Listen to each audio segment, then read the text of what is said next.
नमस्कार, स्वागत है आपका आवाज़ अड्डा में। मैं हूं नीरज और आज हम बातचीत करेंगे आम आदमी पार्टी के बारे में। एक ऐसी पार्टी जो बहुत कम समय में जिसने काफ़ी सफलताएं अर्जित की और दिल्ली से शुरुआत की, एक आंदोलन से शुरुआत की और वहां से फिर 2 राज्यों में उन्होंने सरकारें बनाई, दिल्ली और पंजाब में, और कई राज्यों में चुनाव लड़ रहे हैं, दखल दे रहे हैं।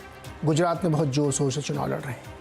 लेकिन पिछले कुछ समय से आप कह सकते हैं, हालांकि लंबे समय से, लेकिन पिछले कुछ समय से पार्टी बहुत सारे विवादों के घेरे में आई है। बहुत सारे आरोप लगे हैं। एक मंत्री तो उनके इस वक्त भी जेल में है और वो कई महीनों से जेल में है। उनकी जेल के कई सारे वीडियोस आ रहे हैं। जो उप मुख्यमंत्री मनीष सिसोदिया जी हैं, उनके ऊपर कई सारे आरोप लगे हैं। ईडी सीबीआई की जांच चल रही है। एक लिकर पॉलिसी आई थी, उस पर कई सारे घोटाले के आरोप लगे, उनकी जांच चल रही है। यानी ये पार्टी और विवादों का नाता बिल्कुल हैंड टू हैंड चलता है। सुबह शाम तक कई सारे आरोप लगते हैं और फिर मन में बहुत सारे सवाल उठते हैं कि जो ये पार्टी है, आम आदमी पार्टी, उसके विमर्श में क्या कोई दिक्कत है क्या? उसके संदर्भों में कोई बदलाव आ गया है क्या? या ये पार्टी इतनी जल्दबाजी में है कि वो शायद अपने उस लक्ष्य से भटक रही है, या फिर विपक्ष ने इसको इतनी तेज़ी से जकड़ लिया है कि इसके हर कामकाज पर एक सवाल है और इसको पीछे छोड़ने के लिए या इसको दबोचने के लिए आरोप पे आरोप लगाए जाते हैं। लेकिन सवाल ये उठता है कि जब पहली बार इनकी सरकार दिल्ली में बनी थी, उस समय से लेकर अब तक न जाने कितने विधायक बाहर किए गए, कितनों पर आरोप लगे, कितनों को छोड़ा इन्होंने। एक दौर था जब इस पार्टी ने जिस प्रीमाइस पे अपनी शुरुआत की थी कि बहुत ही ट्रांसपेरेंट पॉलिटिक्स करेंगे, हम नए तरीके की पॉलिटिक्स करेंगे और किसी भी प्रकार का भ्रष्टाचार बर्दाश्त नहीं किया जाएगा। इवन वहाँ यहाँ तक कहा जाता था कि अगर आपसे कोई रिश्वत मांगे तो आप मना मत कीजिए, आप मोबाइल लेके जाइए, उसका स्टिंग करिए, वीडियो शूट करिए और हमें भेजिए, हम उस पर तत्काल कार्रवाई करेंगे। पूरी दिल्ली में बहुत सारे कैमरे लगेंगे, बहुत सारी बातचीत होंगी और जो प्रत्याशियों का चुनाव है वो जनता तय करेगी, हम नहीं तय करेंगे। पार्टी इम्पोज नहीं करेगी, सर्वे कराए जाएंगे, जो उसमें ऊपर आएगा उसको टिकट दिया जाएगा। अब टिकट बेचने के आरोप लग रहे हैं। उसका भी एक बाहर वीडियो आया जिसमें 80 लाख रुपए मांगे जा रहे हैं पार्टी के कार्यकर्ता से। तो ये सब जो तमाम विवादों से पीछा नहीं छूट रहा आम आदमी पार्टी का, इसके पीछे क्या है? क्या ये वाकई उसी ढर्रे की पार्टी बन गई है जिस ढर्रे की राजनीति होती है, या फिर इनको घेर लिया गया है? बहुत सारे सवाल हैं जिनको हम समझना चाहते हैं, क्योंकि कई आरोप बड़े गंभीर हैं जिनको पता नहीं, उनकी सच्चाई हम लोगों को नहीं पता। जब तक वो फॉरेंसिक टेस्ट ना हो जाए या जब तक कोई अदालत से कार्रवाई ना हो जाए तो हम पक्के तौर पर नहीं कह सकते। लेकिन आरोप इतने गंभीर हैं कि उससे ये सवाल खड़े होते हैं कि क्या आम आदमी पार्टी को रीथिंकिंग की ज़रूरत है क्या? केजरीवाल जी को रीथिंकिंग की ज़रूरत है क्या? अपनी पार्टी को फिर से उस विमर्श में खड़ा करने की ज़रूरत है क्या? क्योंकि मुझे याद है इनके जो संस्थापक सदस्य थे उसमें से भी बहुत सारे फाउंडर्स छोड़ के चले गए। तो ये भी एक सवाल उठता है कि सारे लोग छोड़ के फिर क्यों गए? तो ऐसे बहुत सारे सवाल हैं, इसी पर आज हम बातचीत करना चाहते हैं। तो आज हमने जिन मेहमानों को बुलाया उसमें विशेष तौर पर जानबूझकर हमने राजनीतिक दलों को नहीं बुलाया, जिससे कि वो एक गंभीर चर्चा को डिरेल करते हैं और तू में लड़ाई झगड़े की चर्चा से बच के एक सीरियस बट प्रोवोकिंग डिस्कशन हम करना चाहते हैं। स्क्रीन पे आपको सारे मेहमान मैं दिख रहे हैं, एक एक करके मैं परिचय कराता हूँ। संजय कुमार जी हैं, CSDS के प्रोफेसर हैं, सेफोलॉजिस्ट हैं, समाजशास्त्री हैं, दिल्ली में रहते हैं तो और करीब से पार्टी को देखते हैं। प्रेम कुमार जी हैं, बहुत ही सीनियर जर्नलिस्ट हैं और बड़ी करीबी से पॉलिटिक्स को देखते हैं, समझते हैं चीज़ों को, कुछ अंदर की बातें भी हमें बताएंगी क्या हो रहा है। शुभ मल्होत्रा जी हमारे साथ हैं, एजुकेशनिस्ट हैं और शहीद भगत सिंह कॉलेज की गवर्निंग बॉडी में हैं और दिल्ली में ये भी रहती हैं, तो दिल्ली की आम आदमी पार्टी की सरकार को, कामकाज को, पॉलिटिक्स को करीब से देखती होंगी। हर्षवर्धन त्रिपाठी हैं, राजनीतिक विश्लेषक हैं, उनका अपना यूट्यूब चैनल है जिसको चलाते हैं और बहुत सारी राजनीतिक विमर्श में अपनी राय देते रहते हैं। आप सबका बहुत बहुत स्वागत है। उम्मीद करेंगे हम लोग कि इस चर्चा में कुछ समझ में आए हमारे दर्शकों को कि दरअसल हो क्या रहा है ये। संजय जी, ये आम आदमी पार्टी की जो इस समय स्थिति है, जो जिस तरीके के आरोप लगे हैं, जिस तरीके में केजरीवाल जी फंसते हुए दिख रहे हैं, फंसते इन द सेंस कि वो एक अपने ही एक बनाए हुए उच्च आदर्शों के जाल में फंसते हुए दिख रहे हैं, क्या आपकी समझ में क्या आ रहा है, क्या हो रहा आम आदमी पार्टी में? देखिए नीरज जी, मैं एक उदाहरण देके समझाने की कोशिश करूंगा कि आम आदमी पार्टी में हो क्या रहा है। आपने जिन बातों का जिक्र किया कि जब पार्टी बनी थी तो बड़े आदर्श थे, टिकट का बंटवारा कैसे होगा, कैंडिडेट का चयन कैसे होगा, और आपने वो जिक्र किया कि अगर कोई भ्रष्टाचार कि कहीं अगर कोई केस दिखाई पड़े तो उसका वीडियो बना ले, तमाम तरह के आदर्शों का जिक्र किया गया था। देखिए, जब हम कभी ड्राइविंग सीखते हैं या स्विमिंग सीखते हैं तो ड्राइविंग का एक तरीका होता है कि ड्राइविंग कैसे करना है, वो एक ट्रेनिंग स्कूल में सिखाया जाता है, स्विमिंग कैसे करनी है। लेकिन वो सारे क्लास सीखने के बाद जब हम सड़क पे गाड़ी लेके निकलते हैं तो वो जो कुछ भी हमें सिखाया जाता है उसमें आधी चीजें हम भूल जाते हैं, क्योंकि सड़क पर दूसरे तरह के कई ऐसे ड्राइवर हैं जिनके साथ हमें नेगोशिएट करना पड़ता है। तो भले ही हमें सिखाया गया था कि लेफ्ट से ओवरटेक नहीं करना है, आपका स्पीड लिमिट ये होगा, लेकिन चूंकि सड़क पे तमाम तरह के ड्राइवर आ गए हैं और मजबूरन अब हमें ओवरटेक करना पड़ता है लेफ्ट से, क्योंकि वो धीरे चलाने वाला गाड़ी वो भी राइट हैंड साइड के लेन में है, तो मुझे उससे आगे निकलना है तो लेफ्ट से ओवरटेक करना पड़ेगा। वैसे ही अगर इसी उदाहरण को अगर आप स्विमिंग की बात करें तो स्विमिंग सीखने के कई तरीके हैं, वो तमाम तरह के, लेकिन अगर आप बीच भंवर में फंस गए, आप एक नदी पार करने की कोशिश कर रहे हैं, तो स्विमिंग के जो सारे तरीके हैं वो शायद धरे के धरे रह जाएंगे। अगर आपको जान बचानी होगी तब आप हाथ पैर मारते हुए, भले ही वो स्विमिंग का कोई भी तरीका नहीं होगा, आप कोशिश करेंगे कि नदी को मैं पार लगाऊं। मुझे लगता है जब आप एक आदर्श लेके आए, राजनीति में ये आदर्श है, ये मूल्य है और हमें इन्हीं मूल्यों पर खरा उतरना है, लेकिन जब आप सचमुच राजनीति में आए और राजनीति करने लगे, चुनावी राजनीति में आए, तो जो जैसे ट्रेनिंग स्कूल में सीखे हुए ड्राइवर को नेगोशिएट करना पड़ता है, जैसे वो स्विमर को नेगोशिएट करना पड़ता है, मुझे लगता है आम आदमी पार्टी को भी वैसा ही नेगोशिएशन करना पड़ रहा है। संजय जी, केजरीवाल जी बहुत पढ़े लिखे व्यक्ति हैं, आईआरएस रहे हैं, आईआईटी से पढ़े हैं और बहुत विद्वान व्यक्ति हैं और बहुत चीज़ों को बड़ी गंभीरता से समझते हैं। और राजनीति में आने से पहले उन्होंने बहुत आंदोलन चलाए, पॉलिटिक्स को बड़े करीब से देखा, सबकी फाइलें निकाल ली थी कि इन्होंने क्या क्या घोटाले। तो उनको ऐसा नहीं था कि जानकारी नहीं थी, पता था उनको कि कैसे पॉलिटिक्स होती है, कैसे चीज़ें चलती हैं। लेकिन एंट्री के लिए, मतलब मैं भी हूँ उसमें शामिल, अंग्रेजी में मीटू करो तो उसका वो वाला मतलब मत ले कोई, मैं भी शामिल हूँ उसी रेस में, उसी दंगल में, उस अखाड़े में मेरी एंट्री हो जाए कैसे भी करके, उसके लिए मैं ये पैंतरे करूंगा। लेकिन मुझे मालूम अंत में तो मुझे वही करना जो बाकी लोग कर रहे हैं, ये जैसी राजनीति की रपटीली राह है, मुझे उसमें फंसना पड़ेगा। लेकिन चूंकि एंट्री के लिए आपको एक out of the box thinking करनी है, एक नया नैरेटिव देना है, वो था क्या? नहीं, बिल्कुल एंट्री के लिए आपको एक कहें आप झूठ सच कुछ प्रोमिसेस देनी पड़ती है और ऐसे प्रोमिसेस जो लगे अट्रैक्टिव।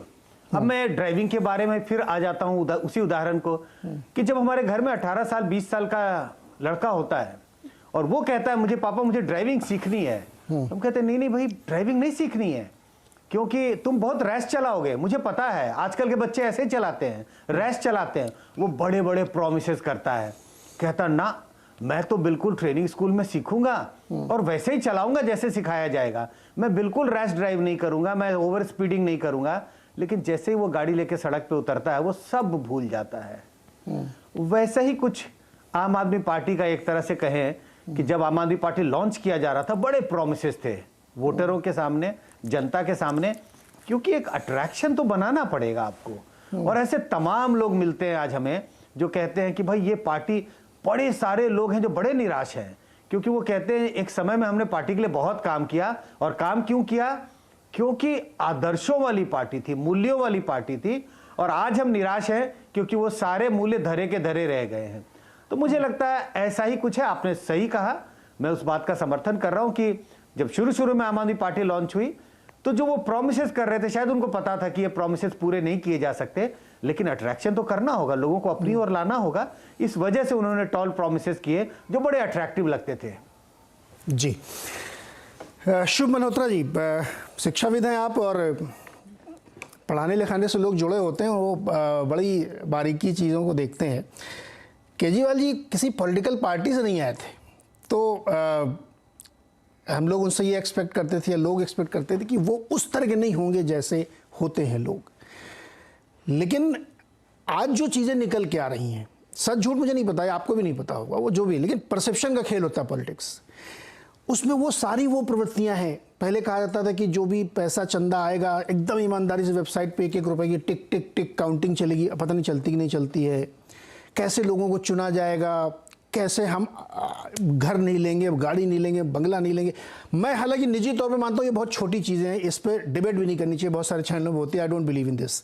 लेकिन चूंकि आप उसी प्रॉमिस से एंट्री लेके आए थे, तो क्या ये जो पूरी तस्वीर आपने एक बनाई थी उसी फंदे में आप फंस गए हैं अब, और अब आपको वही चीज़ें फेस करनी पड़ रही हैं? नहीं, फेस तो देखिए राजनीति में बहुत कुछ करना पड़ता है। और मेरे इंट्रोडक्शन में आपने मुझे एक शिक्षाविद और एक महिला के तौर पे भी इंट्रोड्यूस किया, तो मैं दोनों नजरियों से कुछ बातें बताना चाहती हूँ जो मेरा व्यक्तिगत एक्सपीरियंस है। एक एजुकेशनिस्ट और एक राजनीतिक विश्लेषक होने के अलावा मैं एक दिल्लीइट भी हूँ, और ये जो एजुकेशन का ट्रांसफॉर्मेशन इन्होंने अचीव करा है, इसको कोई क्वेश्चन भी नहीं कर सकता। और इसीलिए जो ये आप छोटी छोटी बातें बता रहे हैं कि निकल करके आ रही हैं मीडिया में, इसके द्वारा ही ये खबरें भी पहुंचती हैं लोगों के पास कि बंगला ले लिया, गाड़ी ले लिया, टिकट बिक रही है, ये हो रही है, वो हो रही है। खैर, ये तो अब रोज ही निकल रहा है कुछ ना कुछ। शायद किसी चीज के लिए ये लोग परसेप्शन बनाना चाहते हैं, बना नहीं पा रहे हैं, तो इसीलिए रोज नई नई चीजें ट्राई कर रहे हैं, लेकिन कुछ भी सक्सेस नहीं हो पा रहा, तो इसलिए रोज नए नए कुछ पनप करके आ रहा है। लेकिन ये दूसरा मैटर है। मैं जब एक एजुकेशनिस्ट के तौर पर मैं देखती हूँ, तो इन्होंने दिल्ली में जो काम किया है, अब मेरे ही पास में यहाँ पर दिल्ली सरकार का एक स्कूल है। आप सोचिए, अभी से लगभग 6 साल पहले स्कूल के टीन की छत हुआ करती थी और 4 दीवारी हुआ करती थी, और आज के डेट में स्कूल में 4 मंजिला बिल्डिंग बनी हुई है, और इस साल के अंत तक दूसरी बिल्डिंग भी इनॉग्रेट होने वाली है।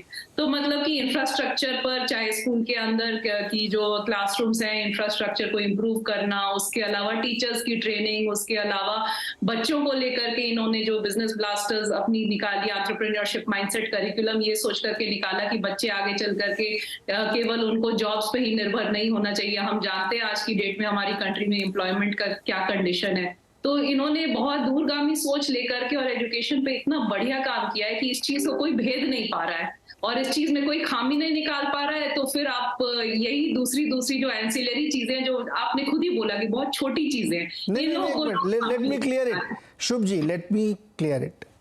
मैंने कहा था कि जब कोई ये कहता है कि किसी नेता को घर बंगला नहीं लें, केजरीवाल जी ने कहा था कि हम बड़े बंगले नहीं हैं, अब तो अपने घरों में, मैं इसको छोटी चीज़ मानता हूँ। लेकिन शराब घोटाले में नाम आ जाना, जेल से वीडियो आ जाना, ये छोटी चीज़ नहीं है। वेरी क्लियर, दर्शकों को पता होना चाहिए कि मैंने किस चीज़ को छोटी कहा था। जी, नहीं, बिल्कुल बिल्कुल। देखिए, मेरा जहां तक कि मानना है, जेल से वीडियो लीक होना और रोज रोज कुछ नया नया निकलना, तो कहीं पर लोगों को कुछ इसमें समझ में नहीं आ रहा। लोगों को बस केजरीवाल मॉडल समझ में आता है। एक दिल्लीइट होने के नाते मैं भी जनता का आपको विचार बताती हूँ कि उनको बस जो दिल्ली मॉडल है वो समझ में आता है। इनको ये नहीं, इसीलिए इनको रोज रोज कुछ नया नया करना पड़ रहा है। अगर कुछ ऐसा होता जिसमें सच में वजन होता, तो फिर तंत्र लगाएं अपना, सीबीआई, ईडी, सब पुलिस, सब इनके हाथ में है, उनके ऊपर तंत्र लगाएं, उनकी न्यायिक जांच करवाएं। कुछ नहीं होता तो लोग जानते हैं कि यहाँ पे क्या हो रहा है।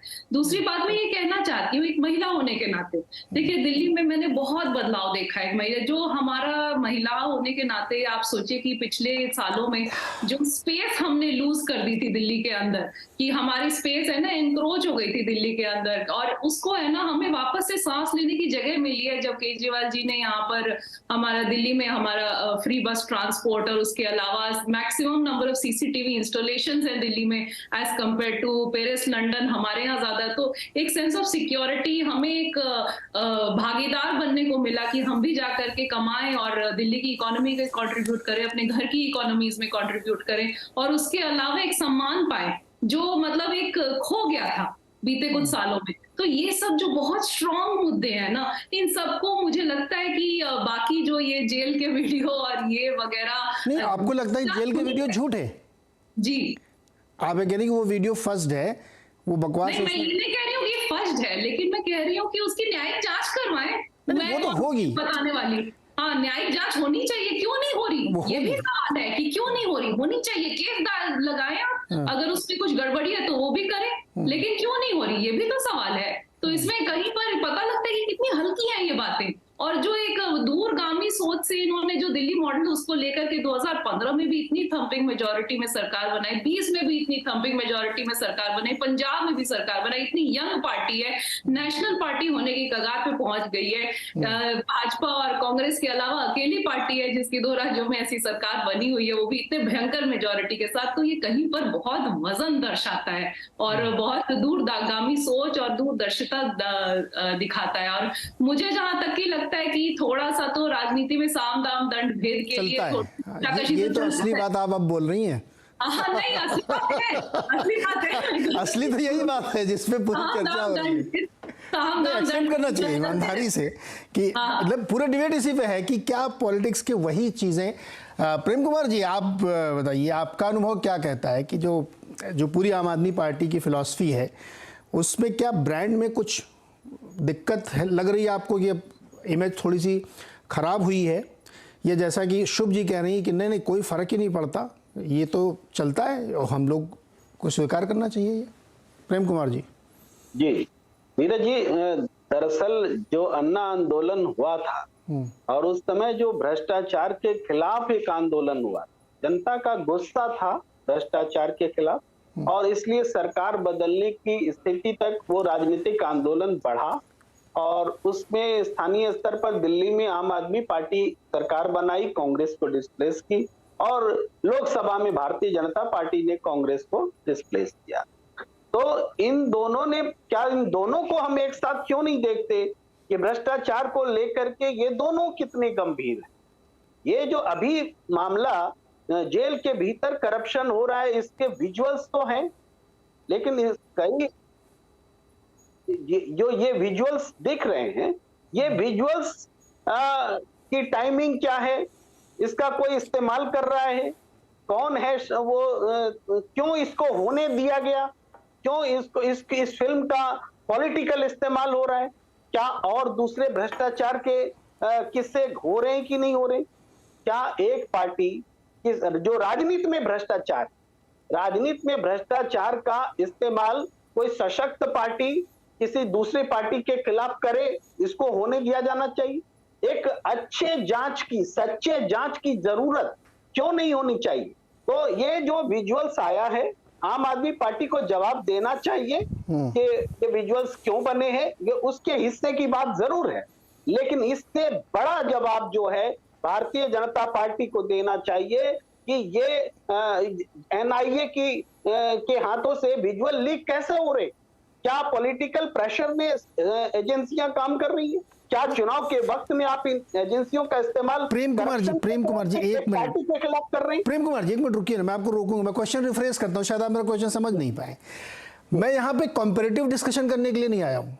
बीजेपी भी अब डिस्कशन करेंगे, किसी दिन तो और करेंगे, कांग्रेस पे किसी दिन करेंगे, या किसी सवाल में मैं लेके आऊँगा। मैं आपसे ये पूछ रहा हूँ कि जो केजरीवाल काइंड ऑफ पॉलिटिक्स है जो अब दिख रही है आपको पिछले 4-6 महीने में, इसमें कोई फर्क आपको दिखता है क्या? इनकी जर्नी 10-12 साल की हमारे सामने है, तो बहुत सारे आरोपों से घिरे, आरोप सच झूठ बाद में तय होगा। सर बोफोर्स केस तय नहीं हो पाया तो हम लोग उस सच्चाई में लड़ेंगे, जब तक अदालत नहीं कहेगी हम डिस्कशन नहीं करेंगे, हम उस पर जाने नहीं चाहते हैं। मैंने इसीलिए पहले साफ किया कि जो इमेजरी बन रही है, जो तस्वीर बन रही है, हो सकता है कि विपक्ष के लोग यानी कांग्रेस और भाजपा मिलकर उनको घेर रहे हों, यह भी हो सकता है, या हो सकता है कि वो स्वयं उस जाल में फंस गए हैं या वो उस तरह के कृत्यों में आ गए हैं जिससे ये इमेज निकल के आ रही। मेरा सवाल ये है सर, कंपैरेटिव स्टडी हम लोग बाद में करेंगे किसी दिन। हालांकि चलिए, आपके सवाल का सम्मान है, मगर कंपैरेटिव स्टडी की भी एक महत्ता नहीं बिल्कुल है, बट आज हम लोग इस पे समझने की कोशिश कर रहे हैं, इसलिए मैं एक दार्शनिक डिस्कशन टाइप का कर रहा हूँ। आपके प्रश्न का आप ही के अंदाज में उत्तर देता हूँ। आम आदमी पार्टी आमतौर पर बैडमैन खोज करके बैडमैन कांग्रेस को बना करके या इस तरह की सियासत करती रही, और आज खुद आम आदमी पार्टी को बैडमैन बनाने के लिए वो पार्टी है जो कभी भ्रष्टाचार के खिलाफ आंदोलन में इनके साथ खड़ी थी। ये समझिए, कांग्रेस के खिलाफ बीजेपी और आम आदमी पार्टी, सब लोग, आम आदमी तब नहीं थी, अन्ना आंदोलन में सब लोग थे, ये लोग साथ खड़े थे। आज पहली बार ऐसा हो रहा है कि भारतीय जनता पार्टी से सीधे इस कदर आम आदमी पार्टी लड़ रही है। पहले इसको कांग्रेस से लड़ना पड़ रहा था आम आदमी पार्टी को, कांग्रेस को उल्टा आम आदमी पार्टी बैटमैन साबित करने में कामयाब रही, वो उनकी टेक्निक थी। लेकिन आज अब इनको सुरक्षात्मक खेलना है तो सुरक्षात्मक खेलने में इनको दिक्कत आ रही है, क्योंकि इन्होंने इतनी आक्रामकता के साथ में भ्रष्टाचार के मुद्दे पर लड़ाई लड़ी है कि अब सुरक्षात्मक खेलते हुए उनको कोई रास्ता नहीं दिख रहा, इसलिए हम उनको गलत जगह पर पा रहे हैं। लेकिन सच्चाई तो यह है कि राजनीति में भ्रष्टाचार इतना ज्यादा है, ये सेलेक्टिव ढंग से चुनाव के वक्त में एक पार्टी के खिलाफ, एक सरकार के खिलाफ एक बड़ी साजिश का हिस्सा है। तो हम इस पार्ट को अगर नहीं बोलेंगे तो सिर्फ आम आदमी पार्टी को तो विजुअल देख के तो बोल सकते हैं कि गलत है, लेकिन सिर्फ गलत है बोलना क्या काफी है? इस गलत को होने कौन दे रहा है? मैं ये सवाल उठा रहा हूँ, जानबूझकर होने दिया जा रहा है? ये क्वेश्चन आपका वैलिड क्वेश्चन से मुझे कोई दिक्कत नहीं है। जी हर्षवर्धन जी, देखिए इस पूरी डिस्कोर्स का एक फैक्ट है, जिधर संजय जी ले गए थे हमें, वही क्वेश्चन मूल है जिसमें मैं आपसे सवाल करना चाहता हूँ कि जो केजरीवाल जी की राजनीति है, मुझे आप वो समझाइए कि आपने क्या अनुशीलन किया उसका। जो बात अभी शुभ कह रही थी ना कि जो भी स्टाइल है उनकी वो क्रीपिंग कर रही है लोगों की भी, पंजाब में आप देखिए, दिल्ली में आप देखिए, उसको लोग एक्सेप्ट भी कर रहे हैं। तो मैं आपके नज़रिए समझना चाहता हूं, क्योंकि आप भी उसी इलाके में रहते हैं, कि ये जो नई तरीके की पॉलिटिक्स केजरीवाल जी ने शुरू की थी, ये धीरे धीरे आज इस जंक्शन पे आ गई। क्या ये पीक है? क्या मैं ओपनली ब्लंट क्वेश्चन पूछ रहा हूँ कि ये पीक प्लेटो बना रहे हैं यहाँ पे, बिजनेस टर्म्स में बोलूँ आपको मैं, क्योंकि अब वही तरीके के सब कुछ आरोप लग रहे हैं, वही तरीके की बातचीत हो रही है। केजरीवाल जी पहले कह रही है फिजियोथेरेपी वीडियो है, अब वो निकला है कि नहीं, वो अब ये देखिए सच्चाई पे हम लोग नहीं जाएंगे कि वो पॉक्सो वाला रेपिस्ट है, क्या जो भी है, कैदी है, फलाना ढिमकाना, लेकिन सब कुछ उसी अंदाज में चल रहा है जैसे सब जगहों पे चलता है। अब मुझे आप बताइए, आप पूरा क्या ऑब्जर्वेशन है? नीरज जी, सबसे पहले तो ये कि सब कुछ उस तरह से नहीं चल रहा है, एकदम अलग है। अरविंद जी अद्भुत हैं और इसीलिए उनके साथ जो चीजें जुड़ी है सब अद्भुत हैं। अरविंद जी के जीवन में कहीं कोई स्थिरता नहीं रही है, महत्वाकांक्षा ऐसी रही कि उनके जीवन में कभी कोई विचारधारा भी नहीं रही, कभी भी वो किसी विचार से जुड़कर नहीं चल पाए। उसके पीछे कि अति महत्वाकांक्षी व्यक्ति हैं, कोई नहीं जानता उनको, बहुत अच्छे से कोई बता दे, कोई टीवी की बहस में हम लोग भी सुन रहे हैं, जो भी ये 11-12 साल की पार्टी हो गई। अन्ना आंदोलन को बहुत अच्छे से हमने कवर किया, तो कहा जाता था कि उसमें संघी भी थे, कम्युनिस्ट भी थे, पता नहीं कौन कौन लोग थे। और अरविंद जी तो IRS अफसर रहे हैं, किसी ने सुना क्या? किरण बेदी को हम सुनते हैं कि भाई IPS रहते हुए उन्होंने क्या क्या सुधार कर दिए। अरविंद जी का कोई एक काम किसी को पता है क्या? कोई एक काम? IITN रहे हो, इंजीनियर के तौर पर कोई एक अच्छा काम उनके जीवन का पता है क्या? नहीं पता है। अन्ना आंदोलन में वो रहे, अन्ना आंदोलन में उनसे बहुत बड़े कद के व्यक्तित्व के बहुत से चेहरे थे, अलग अलग धाराओं के। अरविंद जी ने धीरे धीरे उन सबको आउट किया, और हम ये नहीं कहेंगे कि तानाशाही की, बाकायदा उन्होंने एक एक करके आउट किया। उनकी नेशनल एग्जीक्यूटिव जो कही जाती थी उसमें मार्शल लगा के धक्का दे के लोगों को बाहर निकाला गया था। जिसको याद होगा, नहीं याद है तो मैं बताता हूं कि बहुत अच्छे से मैं इस पार्टी को देख रहा हूं, क्योंकि अन्ना आंदोलन में 13-14 दिन में ये एक परत उतर गई थी इस चमड़ी की, क्योंकि बड़ा खराब मौसम था उस वक्त, बारिश खूब जम के होती थी और खूब धूप निकल आती थी। तो बड़ा विचित्र सा वो जब रामलीला मैदान में चल रहा था, तो चूंकि विचित्र आंदोलन भी था और उसमें ढेर सारे लोग, मुझे तो याद है कि लोग अपने घर से, फरीदाबाद के एक सज्जन मिले थे इंडिया गेट पे, जो अपनी पूरी फैक्ट्री बंद कर दी, उनकी फैक्ट्री में करीब 60-70 कर्मचारी थे, उन सबको पेड लीव दी, अपनी गाड़ी में खाना बनाकर लाए थे और कहे थे कि इस आंदोलन में भ्रष्टाचार के खिलाफ इतना बड़ा आंदोलन है। देश भर के कॉर्पोरेट्स की, वॉलंटियर्स की, नौजवानों की टीम उनके साथ जुड़ गई। दुनिया भर से NRIs ने कहा कि ये जो नई पार्टी बनी है ये अद्भुत है। और सोचिए, दिल्ली चुनाव जीतने के पहले आप न्यूजीलैंड, आप लंदन, आप अमेरिका, आप ऑस्ट्रेलिया, ये सब बन गया और इतनी फंडिंग आने लगी कि लगा कि ये पार्टी चमत्कार कर देगी। उन्होंने कहा कि हम लोकपाल बनाएंगे। एडमिरल ML रामदास, बहुत बड़ा नाम, वो लोकपाल पद से जब हटाए गए तो 15 की उनकी चिट्ठी पढ़िए, फिर से दुखी भाव में करें। अभी भी वो आपसे सहानुभूति रखते हैं, आम आदमी पार्टी से उनका सहानुभूति वाला ही रिश्ता है। उन्होंने कहा मुझे बता तो देते भाई क्यों हटा दिया।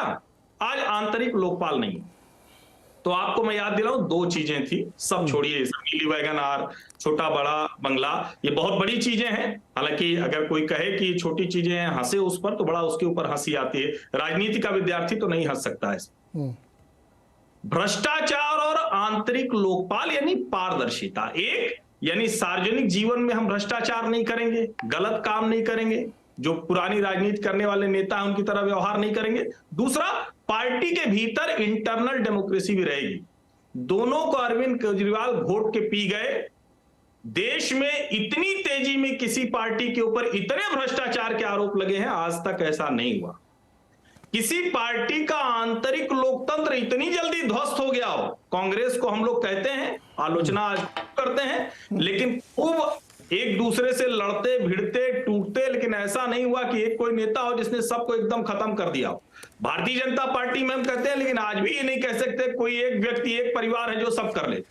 दिल्ली जैसे अर्ध राज्य का मुख्यमंत्री होने के बाद भी अरविंद जी संयोजक हैं इस पार्टी के, और कोई पता नहीं है आजीवन वो रहेंगे, इसका भी इंतजाम वो कर लेते हैं। वो तय करते हैं कि किस राज्य में कैसे राजनीति क्या होगी। आप कहेंगे कि मुख्य नेता है तो सब पार्टी के करते हैं, लेकिन जरा बताइए मुझे, चेहरा तय करना वो कैसे तय होगा? और आप लोग आज कह रहे हैं गुलाब सिंह यादव पिटे हैं, क्या पंजाब के चुनावों में राघव चड्ढा को भागना नहीं पड़ा था गाड़ी से? वो विजुअल भूल गए सब लोग। शराब नीति में शराब मंत्री के ऊपर आरोप यह है कि शराब नीति बनाकर शराब कारोबारियों को लीक कर दी गई। अब सोचिए, आप कह रहे हैं कि वीडियो कैसे लीक हो गया, तो तिहाड़ जेल एडमिनिस्ट्रेशन कितना है? जितने लोग अभी आपका आवाज अड्डा देख रहे हैं, मैं उनको कहूंगा गूगल पर सर्च कीजिए तिहाड़ जेल एडमिनिस्ट्रेशन। अभी कुछ दिन पहले अरविंद जी की फोटो वहां से हटा दी गई है, लेकिन तिहाड़ जेल में आपको दिखेगा डीजी प्रिजन किसको रिपोर्ट करता है, तिहाड़ जेल का एडमिनिस्ट्रेशन किसके अंदर आता है, और जेल मंत्री वहां से। ये तो लालू जी वगैरह पे भी इस तरह के आरोप नहीं लगे। तो इसीलिए मैं कह रहा हूं, आप लोग जो बार बार एक शब्दावली इस्तेमाल कर रहे हैं कि पुरानी राजनीति बदलने आए थे उनके जैसे होकर, नहीं, ये नहीं, पुरानी राजनीति बदलने आए थे उनसे बहुत गड्ढे में गिर गए हैं। और जिस शिक्षा मॉडल की बात होती है, मैं चैलेंज करता हूं, आम आदमी पार्टी के प्रवक्ता तो भाग जाते हैं। 12 कॉलेज हैं दिल्ली विश्वविद्यालय की जिसकी फंडिंग दिल्ली सरकार करती, 12 कॉलेज। उन 12 कॉलेजों में 3 से 6 महीने तक की सैलरी डीली है, टीचिंग नॉन टीचिंग दोनों स्टाफ की। यह शिक्षा मॉडल है। और आप कह रहे हैं कि बहुत कमजोर लोगों को उठा लिया। आंगनवाड़ी कार्यकर्ताओं के साथ क्या क्या हुआ ये दिल्ली देख नहीं रही है। दिल्ली में जितने तरह के धत्कर्म होते हैं वो सब आम आदमी पार्टी कर रही। और अभी मैंने एक शब्द सुना, शुभ जी बहुत अच्छी बातें कर रही थी, निश्चित तौर पर उनका अनुभव होगा, मैं उनको काउंटर नहीं कर रहा हूं क्योंकि वो उनका अनुभव होगा। उन्होंने एक शब्द किया कि ये दिल्ली में सांस लेने लायक हो गया है। अरे भैया, सांस ही तो रुंध गई है, लोगों का जहर पी रहे हैं लोग, जीना मुहाल है। और यही अरविंद जी कहते थे कि पंजाब मिल जाए तो सुधार देंगे, पंजाब की पराली जल रही है, गलत बात है, दिल्ली पर मत दोष दीजिए। हर बात पर इतना ज्यादा, जिसको हम कहें ना कि गिरावट के हर कीर्तिमान तोड़ने वाला राजनीति में एक व्यक्ति है। और ठीक है, आप कह रहे हैं कि जनता ने उनको दिया, तो एक बात मैं कहता हूं, ये बहुत जरूरी बात है जो आखिरी लाइन में बोल रहा हूं, भारतीय लोकतंत्र जीवंत है, यहां कोई न कोई पार्टी रहेगी।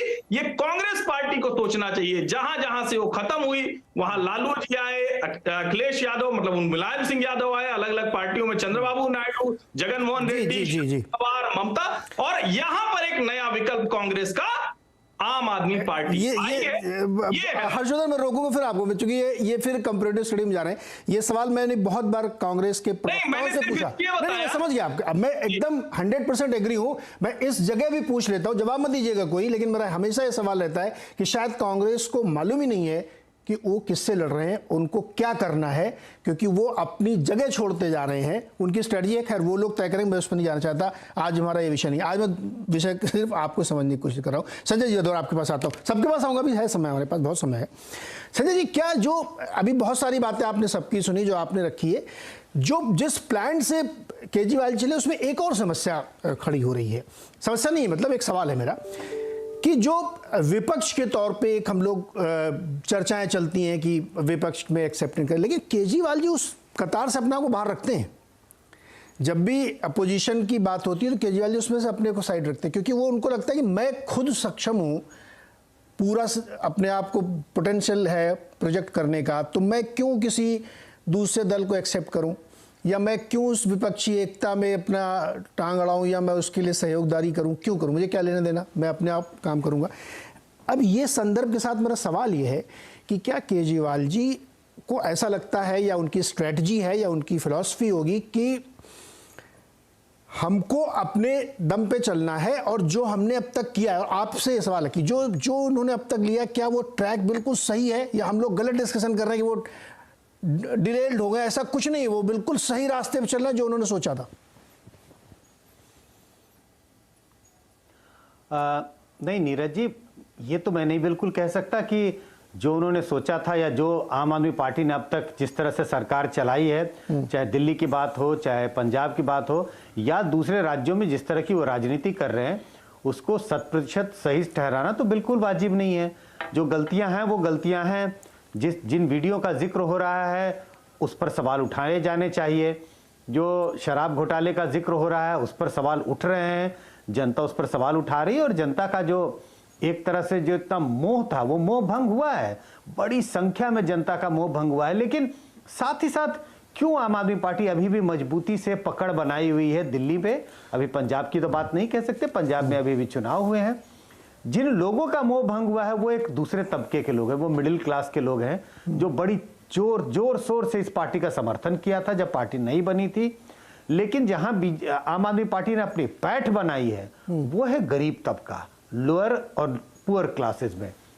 उसकी वजह बहुत साफ है, बिजली पानी जो मुफ्त की बात हो रही है, राशन जिसका दूसरी पार्टियां भी अपने अपने राज्यों में करती है, सरकारी स्कूल जरूर पहले से बहुत बेहतर हुए हैं। अब कितने बेहतर हुए हैं पैरामीटर नहीं है, नापने का कोई थर्मामीटर नहीं है, लेकिन मुझे लगता है अगर आम जनता से भी पूछते हैं हम सर्वे में भी, तो दिखता है लोग संतुष्ट हैं सरकारी स्कूल से। और यूं भी अगर देखें तो इंफ्रास्ट्रक्चर और तमाम चीजों में सरकारी स्कूल में बेहतरी दिखाई पड़ती है। तो ये तो मैं नहीं कहता कि आम आदमी पार्टी जिस रास्ते चल रही है खूब सब कुछ सही है, कोई उसमें गलती नहीं, गलतियां तो हुई हैं। लेकिन इन सब के बावजूद मुझे लगता है केजरीवाल जो अकेले चल रहे हैं, जिसका आपने जिक्र किया, वो विपक्षी एकता की बात होती है तो अपने आप को किनारे रखते हैं, क्योंकि उन्हें लगने लगा है दो चीजें। एक तो दूसरी पार्टियों की तुलना में उन्हें लगता था हमारी पार्टी पर कोई दाग नहीं है, और जब मैं दाग की बात कर रहा हूं तो वो भ्रष्टाचार की बात हो रही थी। लेकिन अब उनकी पार्टी पर भी थोड़े थोड़े दाग लगने लगे, इस वजह से वो अपने आप को अलग लगते थे। और दूसरा, उन्हें इस बात का डर था कि अगर विपक्षी एकता वाले ग्रुप में वो शामिल हुए, उनकी एक्सेप्टेबिलिटी ढेर सारे पार्टी के लीडर के बीच में नहीं होगी और उनको सर्वमान्य नेता नहीं माना जाएगा। और जिसका जिक्र अभी हर्षवर्धन जी कह रहे थे, वो एम्बिशियस तो जरूर है, और मुझे नहीं लगता कि वो किसी भी ऐसे गठबंधन का पार्ट होने के लिए राजी होंगे जिसमें उन्हें नेता ना माना जाए। हाँ, और एक लास्ट बात, सचमुच अगर ये देखे, मैं अगर अपने सर्वेक्षणों के आधार पे जाऊं तो आम जनता में, ये सही और गलत की बात नहीं है, परसेप्शन जो बन रहा है, परसेप्शन ये बनने लगा है कि आम आदमी पार्टी ही कांग्रेस का विकल्प, या कहें आप बीजेपी को नेशनल लेवल पे चैलेंज दे सकती है। अब वो 2024 में नहीं हो सकता, तो हो सकता है 2029 में हो या ना भी हो, लेकिन जनता के बीच में ये परसेप्शन बनने लगा है कि भाई ये तो आम आदमी पार्टी ही उभर के आ रही है। अब ये सही गलत का तो पैमाना नहीं है नापने का, लेकिन परसेप्शन होने लगा है, शायद इसका आभास भी उनको है, और इसी के लिए वो चाहते हैं कि एकला चलो और अपनी पार्टी का विस्तार करो और लोगों को हमारी ओर आने दो। शुभ जी, महत्वाकांक्षा बहुत है और दाग अच्छे। दो तीन चीजें मैं बोलना चाहती हूँ, बहुत पेशेंटली मैं सुन रही थी, और जो हमारे पैनलिस्ट हैं, खासकर त्रिपाठी जी का मैं बहुत आदर करती हूँ और सारे पैनलिस्ट का बहुत आदर करती हूँ। थोड़ा सा मैं भी बोलती हूँ कि जो केजरीवाल जी के बारे में हम चीफ मिनिस्टर बनने के पहले जो उनका जीवन था उसके बारे में थोड़ी सी और रिसर्च करें। देखिए, उन्होंने IRS ज्वाइन करी और खुद उन्होंने अपने कई वक्तव्यों में कहा है कि मैं बैठ करके बहुत अच्छे मोटे पैसे कमा सकता था, और इसमें मेरे ख्याल से यहाँ पे कोई डिसएग्री नहीं करेंगे कि बहुत मोटे पैसे कमाने वाली पोजीशन होती है IRS में। मोटे पैसे मतलब क्या, सैलरी ज्यादा थोड़ी कमाएंगे, सैलरी तो कमाएंगे, मोटे पैसे मतलब क्या? नहीं तो वो छोड़ करके बेनिफिट ऑफ डाउट, नहीं मैं समझ गया, मैं आपकी भावना पे शक नहीं कर रहा हूँ, लेटर नोट मैंने बोला सैलरी तो लेगी ना। डाल दिया, लेकिन मैं अपनी बात पे आती हूँ। बोलिए। नहीं, मैं अपनी बात पे आती हूँ कि उन्होंने छोड़ करके 2 साल लग करके परिवर्तन नाम की एनजीओ उन्होंने शुरू करी और राइट टू इंफॉर्मेशन के लिए उन्होंने एक बहुत ही बड़ा आंदोलन शुरू किया, जो कि अपने लेवल पर उन्होंने शुरू किया था। और उसको लेकर के उनको 2006 में रेमन मैगसेसे अवार्ड भी मिला था, जो कि एशिया का नोबेल माना जाता है। तो फिर ये मतलब ऐसा कोई राष्ट्रीय या फिर बहुत ही छोटे स्तर का अवार्ड नहीं है, बहुत बड़े स्तर का अवार्ड जो बहुत रिसर्च करके दिया जाता है। तो उनका जो प्रीवियस जीवन रहा है उसको ऐसे डिसमिस ना करें, क्योंकि ये एक ऐसे जगह से उठ करके आए हैं और ऐसी सेंसिबिलिटी को लेकर के आए हैं जो कि एक सिस्टमिक चेंज को लाने के लिए बहुत ज्यादा फोकस्ड है। तो इसीलिए उनको ऐसे डिसमिस उस चीज को ना करी जाए। दूसरी बात हुई दिल्ली की हवा की, तो इसमें भी मैं जरा बता दूं कि अभी से 2 साल पहले मैं भी दिल्ली में रहती हूँ, हमारे कई को पैनलिस्ट भी दिल्ली में रहते हैं। 900,000 के नीचे IQI इस महीने इन दिनों में नहीं रहता था, लेकिन आज की डेट में 500 400। तो ऐसा कोई मैजिक वॉन्ड जो अंग्रेजी में कहते हैं वो किसी के पास नहीं है पोल्यूशन हटाने के लिए। हाँ, लेकिन यही बहुत सही बात कही शुभ्रा आपने कि किसी के पास मैजिक वैंड नहीं है, इसलिए मैजिक वैंड का वायदा नहीं करना चाहिए। कंटिन्यू करिए। जी जी, बिल्कुल बिल्कुल बिल्कुल। और जहां तक कि आपका प्रश्न रहता है कि मतलब जो इनका फोकस रहा है इनके सोशल इन्वेस्टमेंट स्कीम्स को लेकर के, देखिए बड़ा ही एक सोफिस्टिकेटेड मॉडल है। और ये इसके साथ में मैं ये भी बता देना चाहती हूँ कि दिल्ली की जो हमारी सरकार है वो जब से केजरीवाल जी आए हैं उसके बाद पॉजिटिव बजट दे रही है। मतलब कि उनका जो अर्निंग है वो उनके एक्सपेंसेस से ज्यादा है। अब ये इन्होंने कैसे अचीव किया, ये बड़ा इंटेलिजेंट मॉडल ये लेकर कैसे कैसे कैसे अब देखिए इसमें शुभ जी बड़ा समय नहीं है, नहीं तो इसमें मैं पक्का बता रहा हूँ आप फंस जाएंगी। मैं गारंटी दे रहा हूँ इसमें आप फंस जाएंगी, इसलिए मैं उसमें जा नहीं रहा हूँ। मैं आपसे दोबारा रिक्वेस्ट करूंगा कि जो बिजली फ्री वाली ना आप उसकी बैलेंस शीट पढ़ लीजिए, खाली दोबारा जाके कंपनीज की सबको किसको क्या क्या मिल रहा है, तो इसलिए उस पर नहीं जा रहा हूँ, इसको छोड़ रहा हूँ क्योंकि आज वो विषय नहीं। हाँ, अभी कंटिन्यू करिए। ये एक्चुअली क्या बहुत ही डिबेटेबल टॉपिक है कि कैसे आप दे रहे हैं, और वो डिबेटेबल जैसे ही आप उसमें डीप डाइव करेंगे ना तो एकदम सामने खुल के सामने आ जाता है कि कैसे ये फ्री वाला चक्कर चल रहा है, और ये सारी पार्टियों के साथ चलता है, इसलिए इस पर मत जाइए। चलिए बताइए बताइए। नहीं, बस यही कुछ 2-4 चीजें बोलनी। तो प्रेम जी, केजरीवाल जी कैसे लगते हैं आपको? बहुत महत्वाकांक्षी लगते हैं, कम महत्वाकांक्षी लगते हैं, या जैसा आप उनको देख रहे हैं पॉलिटिशियन के तौर पे इमर्ज होके आए हैं, कांग्रेस का सफाया करे दे रहे हैं? देखिए नीरज जी, केजरीवाल जी का मैं व्यक्तिगत रूप से प्रशंसक तो नहीं हूँ। क्यों? मतलब ऐसे ही मैं ऐसे ही पूछ लेता हूँ, आप बिल्कुल शॉक्ड मत होइए, मैंने ऐसे ही पूछ लिया। क्यों नहीं पूछा? इसके एक्चुअली मैं प्रशंसक था। हाँ, इसका एक सबका एक व्यक्तिगत अनुभव होता है। हाँ। एक समय जब हमने एक टेलीफोन देखा था, मैं तब मीडिया में एक्टिव रोल में काम कर रहा था, पार्टनर उसने जॉब में था। तो उस समय एक टेलीफोन पर वो किसी को पिछवाड़े में लात मारने जैसी भाषा का इस्तेमाल कर रहे थे। वो मेरे लिए बड़ा शॉकिंग लगा। मैं उनके लिए बहुत अच्छी भावनाएं रखता था, और हमने देखा कि अपने लोगों के लिए इस तरह के गंदे शब्दों का इस्तेमाल कर रहे हैं। तो वो एक ऐसा पॉइंट था जिसके बाद से मैंने उनको थोड़ा क्रिटिकली देखना शुरू किया। और आज मैं उनका कोई प्रशंसक नहीं हूं, लेकिन राजनीतिक तौर पर उनको एक सफल और व्यक्ति के तौर पर देखता हूं। उन्होंने धारा पकड़ी है। लोकसभा चुनाव में जो उन्होंने एक गलती की थी कि कांग्रेस के खिलाफ सारा आंदोलन करते हुए दिल्ली में सरकार बनाने के बाद लोकसभा चुनाव में वो सोनिया गांधी, राहुल गांधी के खिलाफ न लड़के नरेंद्र मोदी जी के खिलाफ लड़ने चले गए थे। इस गलती को उन्होंने करेक्ट किया। बाद में नरेंद्र मोदी जी के खिलाफ बोलना बंद किया और उन्होंने कांग्रेस को रिप्लेस करने वाली सियासत चली। और अब जब उसी सियासत में बीजेपी का विकल्प बनते हुए वो दिख रहे हैं, जैसा कि संजय जी कह रहे थे कि बहुत लोग विकल्प मानने लगे, तो ऐसी स्थिति में बीजेपी के लिए सीधे तौर पर आम आदमी पार्टी जो है निशाने पर बनी है। ऐसा पहले नहीं देखा जाता था, हाल की सियासत में देखा जा रहा है कि बीजेपी के निशाने पर आम आदमी पार्टी सीधे है। इसीलिए मैं कहता हूं कि करप्शन को एक बड़े एस्पेक्ट में देखना चाहिए। क्या नरेंद्र मोदी जी और बीजेपी के शासन में भ्रष्टाचार के खिलाफ कोई बड़ा कदम उठाया गया है? क्या भ्रष्टाचारियों को उन्होंने संरक्षण नहीं दिया है? क्या जो भ्रष्टाचार के खिलाफ जो बिंदु बार यहाँ ये वो पॉइंट उठा रहे, वो उनकी पार्टी में उन्होंने कौन से कदम उठाए हैं। तब हमें लगता है कि देखिए राजनीति को में भ्रष्टाचार को चाहे बीजेपी हो चाहे आम आदमी पार्टी ने भी अब एक स्वभाव के रूप में स्वीकार कर लिया। इन घटनाओं से मैं ऐसा निष्कर्ष निकालने को विवश हो रहा हूं कि तुम भी भ्रष्ट मैं भी भ्रष्ट। अभी आपने जयराम रमेश जी का सुना होगा, उन्होंने कहा था कि तुम सच बोलना झूठ बोलना छोड़ दो, मैं सच बोलना छोड़ दूंगा। ये कौन सी बात हुई भाई, सच बोलना क्यों छोड़ देंगे? सच बोलना ही छोड़ दिया तो फिर ये क्या कॉम्प्रोमाइज चल रहा है कि झूठ बोलना छोड़ दो तो हम सच बोलना छोड़ दो।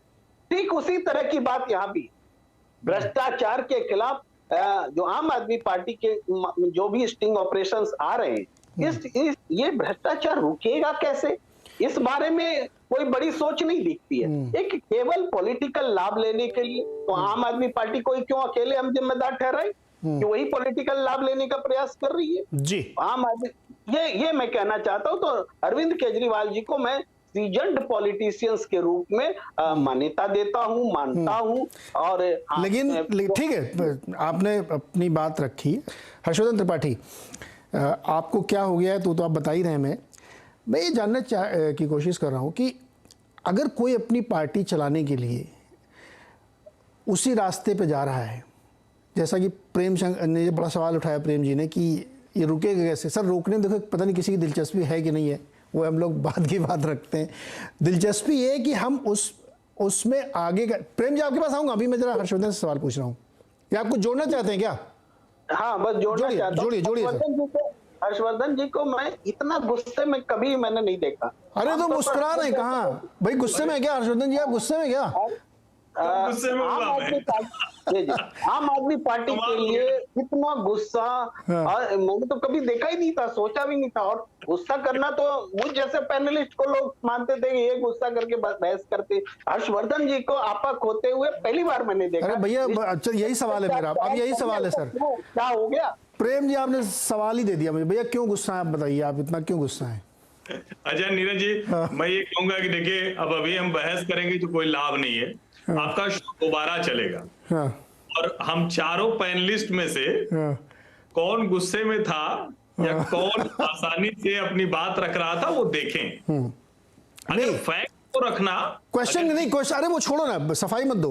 क्वेश्चन के तौर पे क्या आम आदमी पार्टी की जो स्टाइल है उससे आप डिसअपॉइंटेड है? चलो नाराज नहीं है, डिसअपॉइंटेड है, एक सवाल। दूसरा सवाल कि जो उन्होंने तरीका अपनाया, उसमें एक क्वेश्चन भी है मेरा कि क्या उनकी ये पॉलिसी है कि आगे बढ़ने का तरीका यही है, use and throw? Prashant Bhushan ji, Kumar विश्वास जी, आशुतोष जी, रामदास जी, पता नहीं कितने सारे जी निकल गए पार्टी से, वही बचे हुए हैं। और ये उनका तरीका है, भाई पार्टी हमको आगे बढ़ानी, मैं तय करूंगा मुझे क्या करना है, आप थोड़ी सलाह देंगे मुझे, बताइए।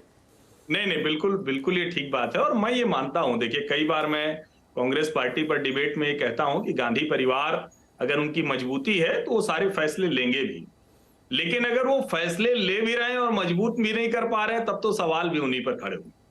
और मैं पहले भी फैक्ट पे बात कर रहा था, एक भी पंक्ति मेरी बिना फैक्ट के नहीं होगी, फिर फैक्ट से शुरू करता हूं जिससे कि दर्शकों को बहुत अच्छे से पता चल जाए।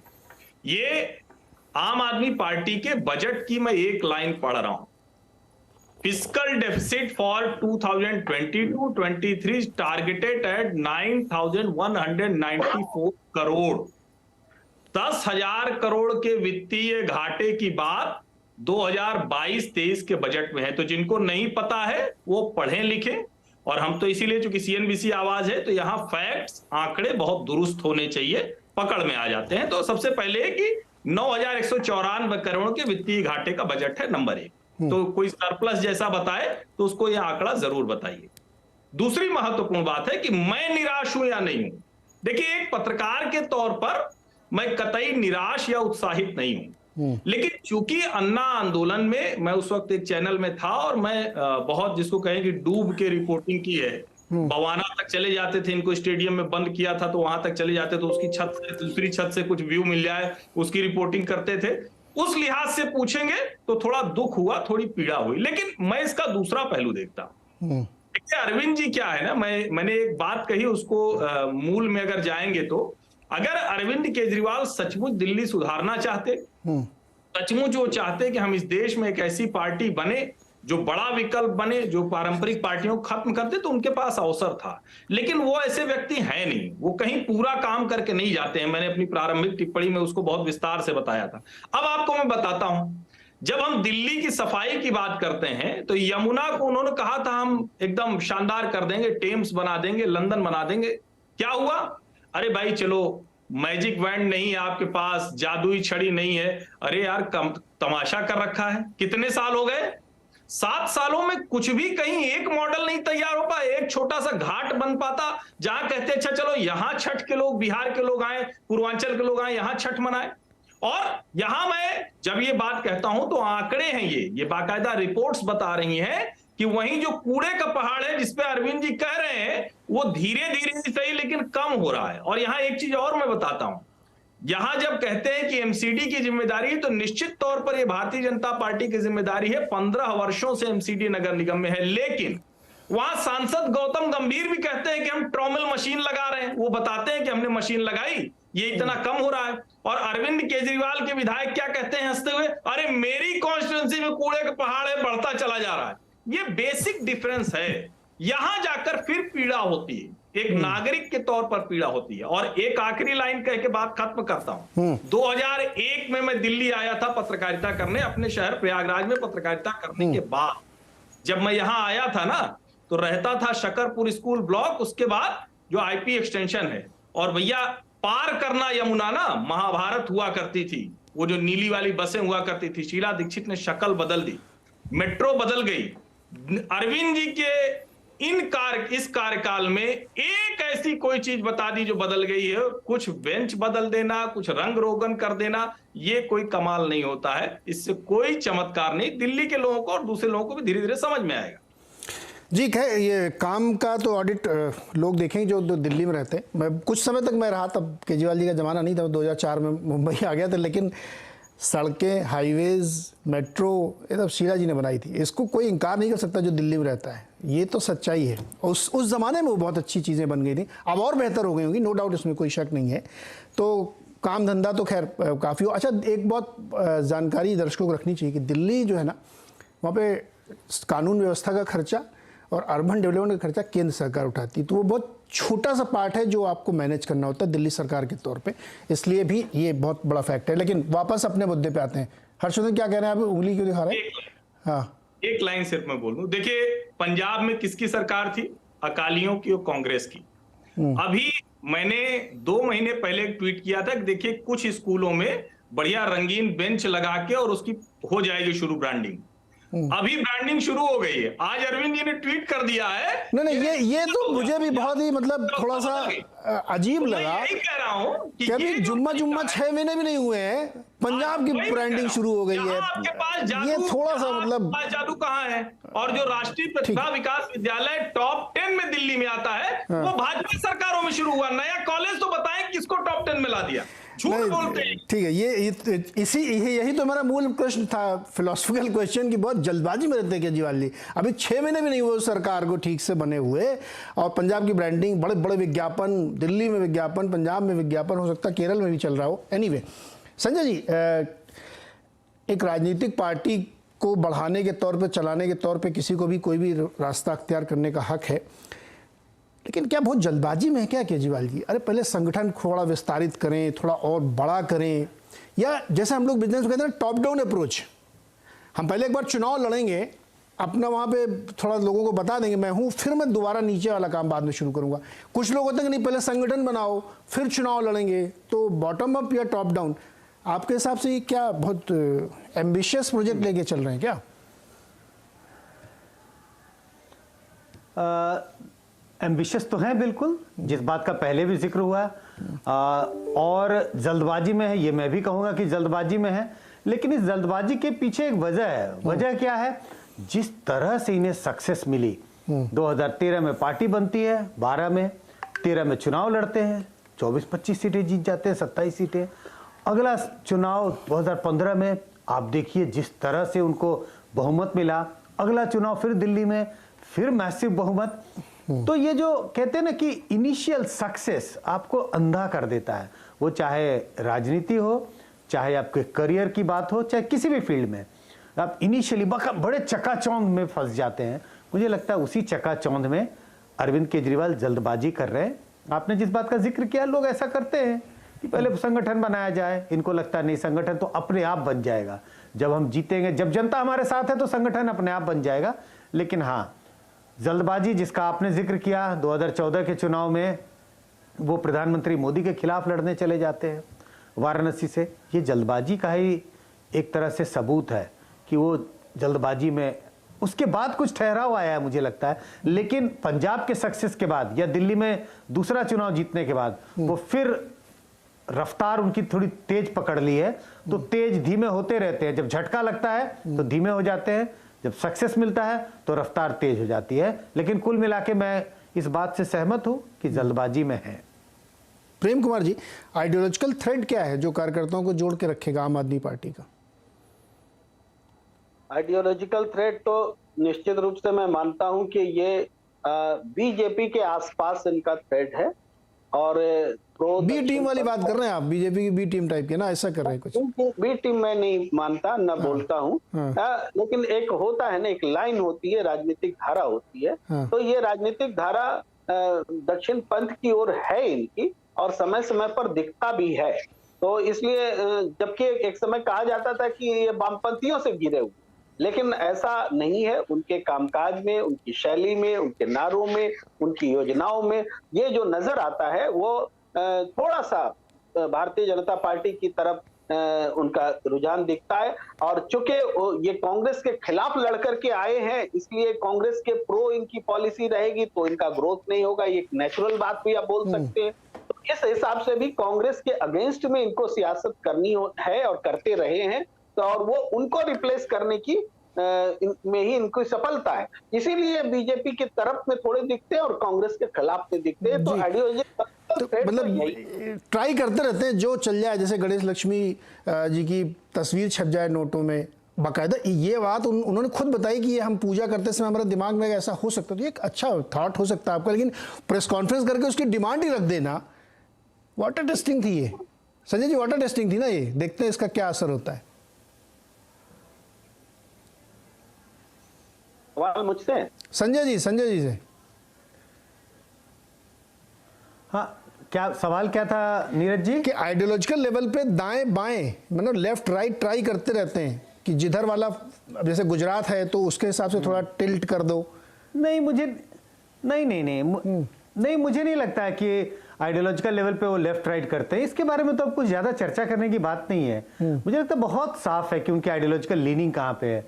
लेफ्ट का तो कोई सवाल ही नहीं है। एक समय था जब पार्टी नई बनी थी तो ऐसे लोगों के साथ वो काम कर रहे थे जिनकी थोड़ी लेफ्ट लीनिंग थी, लेकिन अब तो बिल्कुल राइट और राइट ही है। राइट आइडियोलॉजिकल सेंस में। हाँ, राइट बिल्कुल। काम करने के तरीके के बारे में मैं जिक्र नहीं कर रहा। अरे नहीं, वो तरीका क्या है? लीनिंग तो राइट है, वो काम करने का तरीका क्या है? वो कैसा है?